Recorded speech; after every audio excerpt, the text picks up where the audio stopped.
Welcome to AP world channel. చింత చిగురు పప్పు ఎలా చేయాలో చూద్దాం. ముందుగా ఒక గ్లాస్ కందిపప్పు తీసుకోండి.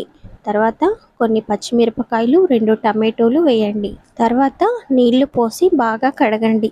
కడిగిన తర్వాత ఒక ఉల్లిగడ్డ కట్ చేసి అందులో వేయండి. తగినన్ని నీళ్లు పోయండి.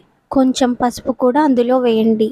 తర్వాత చింత చిగురుని ఒక ప్లేట్లోకి తీసుకొని పుల్లల్లాగా ఉండే వాటిని, ముదురు ఆకులని వేరి పారేయాలి. చింత చిగురు లేత ఆకులు ఉండేటట్టు చూసుకోండి. ఎందుకంటే మనం ఉడకబెట్టినప్పుడు పప్పులో ఈజీగా కలిసిపోతుంది. లేకుంటే పప్పులో పుల్లల్లాగా కనిపిస్తూ ఉంటుంది. ఈ చింత చిగురుని 2 సార్లు నీళ్లు పోసి బాగా కడగండి. తర్వాత పప్పులో కొంచెం చింతపండు వేయండి. తర్వాత కడిగి పెట్టుకున్న చింత చిగురుని కుక్కర్లో వేసి మెత్తగా ఉడికించండి. ఉడికిన పప్పులో తగినంత ఉప్పు వేసి పప్పు గుత్తితో మెత్తగా రుబ్బుకోండి.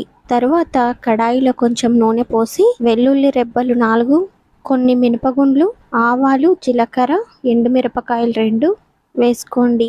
తర్వాత పచ్చి కరివేపాకు అందులో వేయండి. తర్వాత తాలింపుని పప్పులో కలిపేయండి. కమ్మటి పప్పు రెడీ.